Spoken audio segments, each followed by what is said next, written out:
Today we are learn lesson number 4, water safe for drinking. पिण्यायोग्य पाणी. तर आपण पाठाला सुरुवात करणार आहोत. त्यासाठी सर्वप्रथम आपण एक एक्सपेरिमेंट करणार आहोत. Take a half full cup of glass of water and add spoonful sugar to it and stir it with a spoon. आता मी 1 चमचा साखर टाकलेली आहे ह्यामध्ये. आता जरा वेळाने तुम्हाला ही शुगर दिसेनाशी होणार आहे. पण बघा, साखरेला जरा विरघळायला वेळ लागतो, त्यामुळे आपण ती तशीच जरा वेळ ठेवणार आहोत. तिथपर्यंत आपण दुसरे घटक पाहणार आहोत, ते पाण्यात विरघळतात की नाही. आता इथेही मी काही वेगवेगळे पदार्थ ठेवलेले आहेत. बघा, सँड म्हणजेच वाळूचे मी मोठे तुकडे घेतलेले आहेत. टर्मरिक पावडर हळद, सॉल्ट मीठ, व्हीट फ्लॉवर म्हणजेच गव्हाचे पीठ, वॉशिंग सोडा आपण जो मम्मी कपडे धुण्यासाठी वापरते ती पावडर, अँड पावडरेट ॲल्युम, आणि हनी आणि ऑइल सुद्धा मी घेणार आहे. बघा, आता हे वाळूचे काही खडे आहेत, ते मी तुम्हाला दिसावे म्हणून मोठेच घेतलेले आहेत. ते आता ह्यामध्ये टाकते. ते विरघळलेले आहेत की नाही ते तुम्ही पाहायचं आहे. तुम्हाला हे दिसतात का? बघा, आपण आता जरा वेळ हे तसेच ठेवूया. त्यानंतर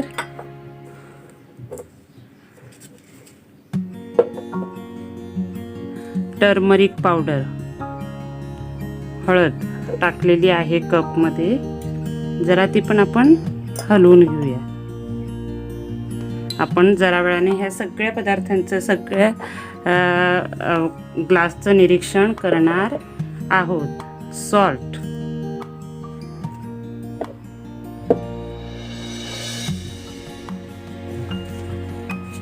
पावडरेट ॲल्युम म्हणजेच तुरटी. मम्मी फिरवते की नाही पावसाळ्यामध्ये पाण्यामध्ये, पाणी शुद्ध होण्यासाठी किंवा गढूळ पाणी येतं ते शुद्ध होण्यासाठी मम्मी फिरवते पावडर, हे तुरटी, ती मी ह्या ग्लासमध्ये टाकलेली आहे.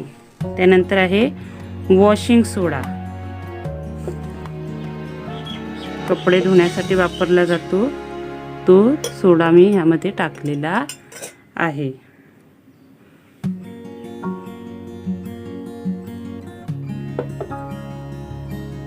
ही व्हीट फ्लॉवर म्हणजेच पीठ आपण ह्यामध्ये टाकलेलं आहे. जरा ते पण मिक्स करून घेऊया, हलवून घेऊया.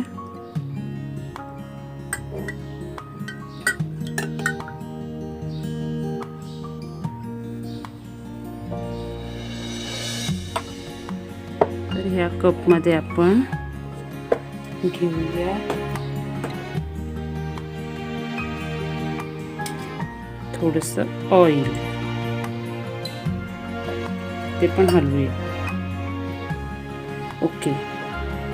आता तुम्ही इथे बघू शकाल की आपण जी ह्या ग्लासमध्ये शुगर टाकलेली आहे ती पूर्णपणे अदृश्य झालेली आहे.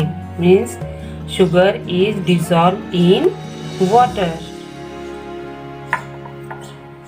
Second glass is sand.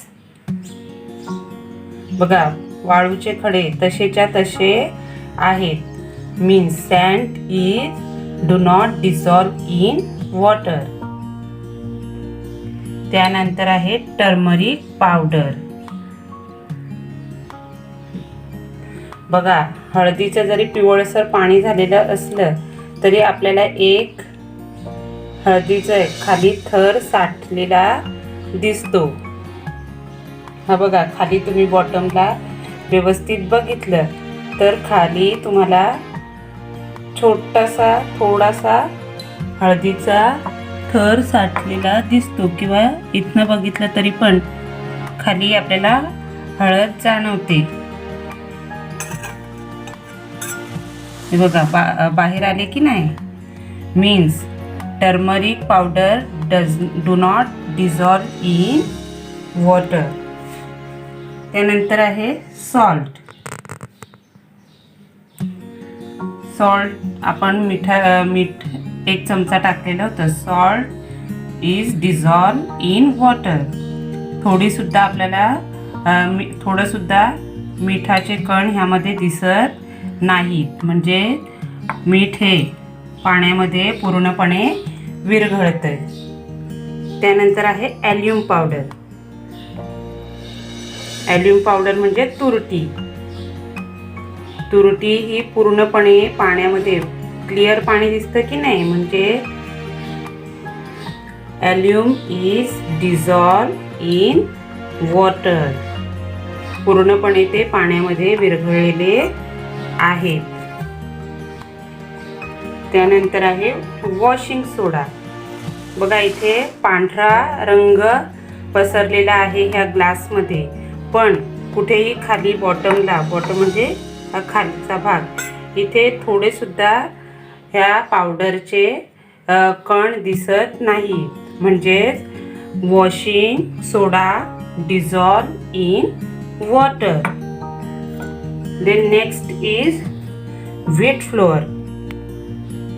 म्हणजे पीठ आपण घेतलेलं. तुम्ही बघू शकाल की इथे बॉटमचं निरीक्षण करायचे, तर बॉटमला पूर्णपणे पिठाचा थर दिसतोय. म्हणजेच wheat flour do not dissolve in water. त्यानंतर आपण ह्या ग्लासमध्ये ऑइल घातलेलं होतं. आता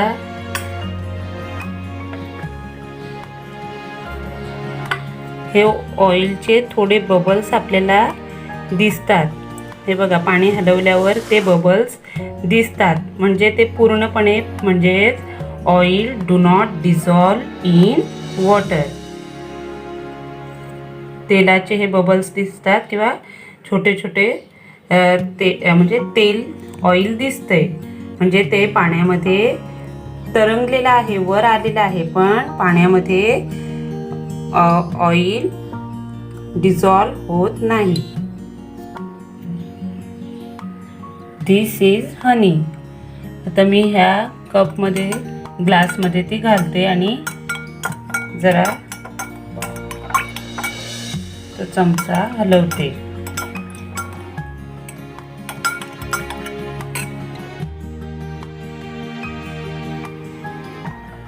तुम्ही बघू शकाल की ऑइल सारखं त्याचा थर वर आलेला नाही.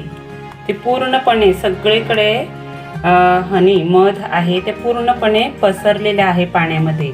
Means honey is dissolve in. Now see carefully. Honey, washing soda, powdered alum and salt. These substances are dissolved in water, and turmeric powder, sand, wheat flour and oil. These substances are do not dissolve in water. बघा इथे dissolves in water and do not dissolves in water असे 2 group दिलेले आहेत. तुम्ही पण तुमच्या वहीमध्ये असे 2 गट करायचे आहेत. एक तक्ता करायचा आहे आणि जे कोणते पदार्थ तुम्ही घरी प्रयोग करायचा आहे आणि जे कोणते पदार्थ पाण्यात विरघळतात त्यांचं नावं डिझॉल्व्स इन वॉटर आणि जे विरघळत नाही त्यांचे नावं do not dissolves in water लिहायचे आहे. These are the solutions. This is the solution of sugar. This is solution of powdered alum. This is a honey solution and this is a salt solution. म्हणजे जो पदार्थ पाण्यामध्ये विरघळतो त्याचं हे काय आहे द्रावण आहे. द्रावण म्हणजेच काय सोल्युशन. बघा तुम्ही आजारी पडल्यानंतर आपल्याला लूज मोशन झालं तर मग मम्मी काय करते मीठ साखर आणि पाणी ह्यांचं मिश्रण करून देते की नाही, त्यालाच काय म्हणतात, द्रावण, सोल्युशन. आपण बघतो की आजारी असल्यावर काही लोकांना सलाईन लावतात. मग त्या सलाईनमध्ये पण काय असतं, a patient in a hospital is sometime put on saline that is on a solution of salt in water. Sometimes other medicine may also be given through saline. सलाईनमध्ये मिठाचं पाणी किंवा म्हणजेच मिठाचं सोल्युशन असतं किंवा त्यामध्ये इतरही मेडिसिन ही मिक्स करून दिली जातात. लहान मुलांना पण बघा एक पॅकेट देतात, त्यावर ORS लिहिलेलं असतं की नाही. ORS म्हणजेच काय, ओरल रिहायड्रेशन सोल्युशन. त्यामध्येही साखर आणि मिठाचं मिश्रण करून ते पाण्यामध्ये मिक्स करून मुलांना देतात. त्यामुळे लूज मोशन, पोटाचे आजार आहेत ते काही प्रमाणात बरे होतात. बघा गावी बहुतेकदा विहिरीचंच पाणी प्यायला वापरलं जातं. जेव्हा तुम्ही गावामध्ये वेगवेगळ्या गावाला जाता तेव्हा प्रत्येक गावामधील पाण्याची चव आपल्याला वेगळी जाणवते. ती का बरं? कारण की त्या प्रत्येक विहिरी वेगवेगळ्या गावामध्ये असतात आणि त्या जमिनीमध्ये वेगवेगळे घटक त्या प्रमाणात विरघळलेले असतात आणि त्यामुळे वेगवेगळ्या गावाच्या पाण्याची चव ही वेगवेगळी लागते. त्याचप्रमाणे तुम्ही सी वॉटर, समुद्राचं पाण्याची कधी चव बघितलेली आहे का? कशी बरं लागते? सॉल्टी. कारण त्यात नॅचरलीच मिठाचं, म्हणजे आपल्याला मीठच कशापासून मिळतं? सी वॉटरपासून मिळतं. त्यानंतर तुम्ही कधी सोडा वॉटर किंवा तुमचं थम्सअप, पेप्सी वगैरे तुम्ही कधी बॉटल खोलली असेल तर तुम्ही निरीक्षण केलं असेल की ती खोलल्यानंतर जोरात असं त्या बॉटलमधून हवेचा प्रेशर हा बाहेर पडतो आणि त्यामुळे ते जे त्यामध्ये द्रावण असतं ते पण जोरदारपणे बाहेर निघतं. का बरं? कारण की त्याच्यामध्ये हाय प्रेशरमध्ये कार्बन डायऑक्साईड हा डिझॉल्व केलेला असतो, त्यामध्ये मिक्स केलेला असतो आणि त्यामुळे आपण सोडा वॉटरची बॉटल ओपन केली की त्यामधून हाय प्रेशरने गॅस बाहेर पडतो. बघा आता आपण एक प्रयोग करणार आहोत. त्यासाठी काही साहित्य घेतलेले आहेत. A chalk, a sharpener, a coin, a nail, iron nail, pencil, stick of माचिस, rubber, plastic hair pin, iron pin, safety pin, iron screw, nail, plastic beads, rubber, plastic spoon and iron spoon. These are the instrument of our experiment. आता मी हे सर्व साहित्य पाण्यामध्ये टाकणार आहे आणि त्यानंतर तुम्ही त्याचं निरीक्षण करायचं आहे.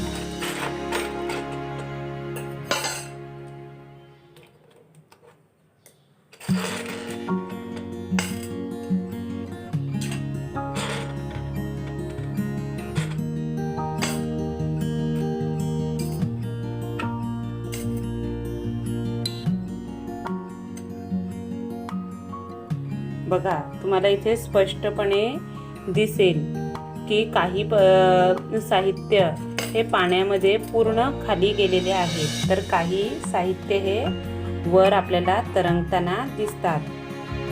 म्हणजे काही पदार्थ हे पाण्यावर तरंगतात आणि काही पदार्थ पाण्यामध्ये बुडतात. मीन्स पेन्सिल, स्टिक ऑफ माचिस and these beads, clip and plastic spoon and rubber are float on water, and sharpener, iron screwdriver, nail, a steel spoon, rubber, chalk, pin, safety pin and coin are seen in the water.